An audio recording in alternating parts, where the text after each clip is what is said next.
আমরা শুধু ওই দিন সিএমএস থেকে শুধু লাশের একটা কপি পাইছি, এছাড়া আর কিছুই পাইনি আমরা। যে বিমান উঠতে দেখলে বাচ্চারা খুশি হয়ে বারান্দায় এসে দাঁড়াতো, সেই বিমান আজ তাদের জন্য এক আতঙ্কের নাম। আমি কি আর মেহেদি পড়তে পারবো? ওর প্রশ্নগুলোর উত্তর আমি কি দিব? কোরবানি কিভাবে হয় এগুলো ওয়াজ রচিতে আমরা শুনছি, কিন্তু আমি নিজের চোখে আমার ছেলে কোরবানি দেখছি এবং রক্ত দেখছি, যে রক্তের তো আমি এখনো বুঝতে পারি না ভাই। আমি জানি না আপনারা কেমন দেখছেন কিনা, আমি কেমন আলামত দেখছি। আমাদের মাননীয় উপদেষ্টা চিফ অ্যাডভাইজার সাহেব প্রথম দিন একটা বক্তৃতা দিয়েছিলেন, তারপর থেকে আজ পর্যন্ত ওনার মুখ থেকে আর কোনো কথাই শুনি নাই। অ্যাম্বুলেন্স ড্রাইভার বললো নাজিয়াই প্রথম তার মায়ের ফোন নাম্বারটা আমাকে দিয়েছে, দেন বললো যেন আম্মুকে ফোন নাম্বার একটু ফোন দেন। এইটাই তো, যে মেয়েটার 90% জলসানোর পরও তার মায়ের ফোন নাম্বারটা মুখস্থ বলে দিয়েছে, তার কতটুকু আশা ছিল বাঁচার জন্য। যখন এক পর্যায়ে পেয়েছি, আমাদের সন্তানদেরকে আসলে আমরা চিনতে পারিনি, তারাই আমাদেরকে আইডেন্টিফাই করছে। নাফির সামনে যায় যখন বলছে কি তুমি কি নাফি, ওর খালা যখন বলছে, তখনই ও বলছে খালামণি আমি আরিয়ান্নাস। এরপরে ও কথা বলতে পারেনি, ওর 95% বার্ন ছিল। নাজিয়ার কাছে যাওয়ার পরও নাজিয়া শুধু ওর ভাইয়ের কথাই জিজ্ঞাসা করছে, অথচ ওর 90% বার্ন ছিল। নাজিয়া ওই দিন রাত 3:30টায় চলে যায়। ভোরবেলায় তাকে নিয়ে আমরা উত্তরাতে নিজেদের এলাকায় দাফন করি, নাফিকে আইসিইউতে রেখে। 22 তারিখ দিবাগত রাত 12:30টায় নাফি চলে যায়। পরবর্তীতে 23 তারিখে তাকে সেখানে দাফন করা হয়। আমাদের এই বয়সে দুটো বাচ্চাই চলে গেছে, কাদের ভুলের জন্য চলে গেছে? ওভারঅল তো এখানে বিমান বাহিনী দায়ী। আমার বাচ্চারা তো স্কুলে পড়তে গেছে, স্কুল তো আর মারে নাই হিসাব করলে। তাদের যুদ্ধ বিমান জনবহুল এলাকায় এসে ফালাইছে, এই বাচ্চাগুলো মরছে। কিন্তু তারা যে আমাদেরকে এতটুকু পুনর্বাসন করবে আশ্বাস দিল, কিন্তু আসলে আজকে 2 মাসের বেশি অতিবাহিত হচ্ছে, এখন আর তারা ফোনও ধরে না, কথাও বলে না। ভাবি, আমার আল্লাহ যদি মনে করে যে আমার মেয়ে মরে গেলে শান্তি পাবে, আল্লাহ তাকে নিয়ে যাক। একটা মা কখন এই ধরনের একটা কথা বলতে পারে বুঝতে হবে আপনাদের।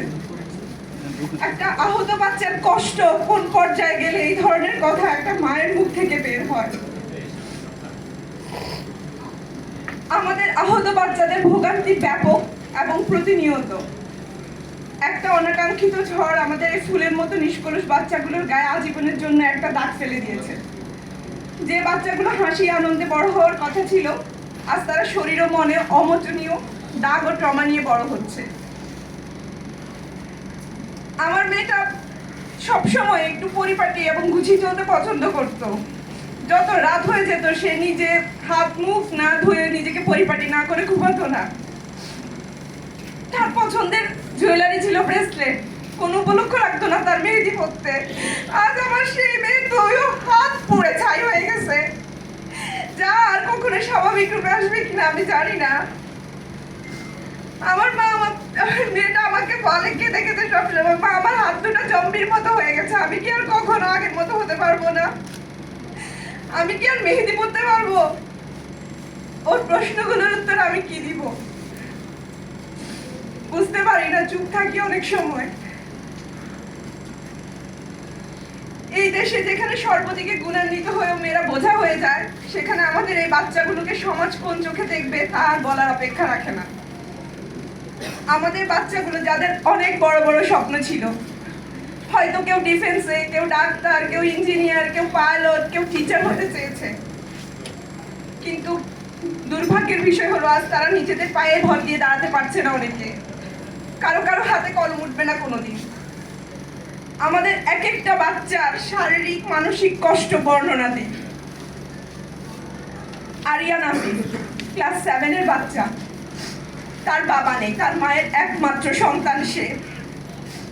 13টা দিন সে আইসিইউতে ছিল। 85 ঘন্টা কোমায় থেকে মিরাকল ভাবে আল্লাহ তাকে তার মায়ের বুকে ফেরত দিয়েছে, কিন্তু সে এখনো বসতে পারে না। সে এখনো হাসপাতালে কাটাচ্ছে। তার একজন ফিজিওথেরাপিস্ট খুবই খুবই জরুরি, যেটা হাসপাতাল কর্তৃপক্ষ সরবরাহ করছে না, করলেও 10 মিনিটের জন্য, কিন্তু এই বাচ্চার তো 10 মিনিটে এটা হবে না। ওর মাকে ডেকে বলছে যে ভাবি আমি কার কাছে যাব, প্লিজ আপনারা কিছু করেন, আমার বাচ্চাটার জন্য কিছু করেন। আবিদুর রহিম ক্লাস 4 এর বাচ্চা, হাতের আঙ্গুলগুলো সামনের ভাগ সব কাটা, ওর গ্রাফটিং গুলো বসে নাই ইনফেকশনের কারণে। শরীরের আর কোনো জায়গাও বাকি নাই যেখান থেকে স্কিন নিতে পারবে। কি যে কষ্ট পাচ্ছে বাচ্চাটা, তার এবং তার পরিবারের কষ্টটা কার কাছে বলবো আমরা, কে বুঝবে? যে বিমান উঠতে দেখলে বাচ্চারা খুশি হয়ে বারান্দায় এসে দাঁড়াতো, সেই বিমান আজ তাদের জন্য এক আতঙ্কের নাম। আমার আসলে এই মুহূর্তে স্কুলের বারান্দায় থাকার কথা ছিল, কিন্তু আমরা স্কুলের বারান্দায় থাকতে পারি না ভাই। আমরা ছেলের কবরের পাশে দাঁড়ায় থাকি, আমরা অপেক্ষার পরোয়ার করি। আমাদের পাশে কিছু সরকার আমাদের পাশে আসে না এখন পর্যন্ত। আমার ছেলে সামিউল করিম প্রথম দিন এই ঘটনাটা ঘটে আর কি, ওই দিন আমি প্রতিদিনের ভিতরে তাকে সকালে স্কুলে দিয়ে আসি। ঠিক ছুটি হওয়ার 5 মিনিট থেকে 10 মিনিট আগে আমি ওখানে পৌঁছাই। তো আমি দেখতেছি ওই দিন 10 মিনিট লেট হচ্ছে, তারপরেও গেটে দাঁড়ায় আছি। তো আমি দেখতেছি যে আমার ছেলেটা আসতেছে, হেঁটে আসতেছে। তো এসে আমার থেকে ঠিক 5 হাত অ্যাঙ্গেল এসে দাঁড়াইছে, দাঁড়ায় কিছু বলতেও পারেনি, অমনি বিমানটা বিধ্বস্ত হয়। হওয়ার পরেই ও লুটে পড়ে ওইখানে। আমি বাবা হিসাবে শুধু একটাই চিৎকার দিছি, আল্লাহ আমি জানি না আপনারা কিয়ামত দেখছেন কিনা, আমি কিয়ামতের আলামত দেখছি। আপনারা শুনছেন কোরবানি কিভাবে হয়, এগুলো ওয়াজ নসিহতে আমরা শুনছি, কিন্তু আমি নিজের চোখে আমার ছেলে কোরবানি দেখছি এবং রক্ত দেখছি। যে রক্তের গন্ধ আমি এখনো বুঝতে পারি না ভাই। এগুলো কিভাবে ব্যাখ্যা করবো আপনাদের কাছে, আমাদের ভাষা খুঁজে পাচ্ছি না। পুরা ফ্যামিলিটা ডিজাস্টার হয়ে গেছে। 2 মাস পর্যন্ত ছেলের কবরের পাশে বসে আছি। ঢাকা শহরে আসছি গত পরশুদিন। এসে কি করবো, কোথায় যাবো কিছুই বুঝতে পারতেছি না। আমাদের মনে কোনো কিছু সায় দেয় না। এই দুনিয়াতে আমরা জ্বলন্ত লাশ হিসাবে বেঁচে আছি। এই পরিস্থিতি যদি আমাদের পাশে আপনারা না দাঁড়ান, কারা দাঁড়াবে?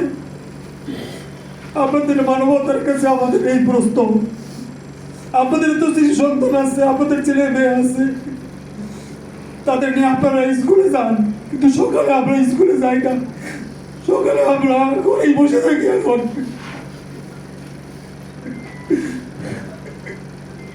কিছু আহত আমাদের যে ছেলে মেয়েরা আছে তাদের একটু খোঁজ খবর নেন, তাদের হসপিটালে যান, তাদের অসহ যে যন্ত্রণা আছে এগুলো আপনারা একটু দেখেন, এগুলো আপনারা কর্তৃপক্ষের কাছে একটু জানান।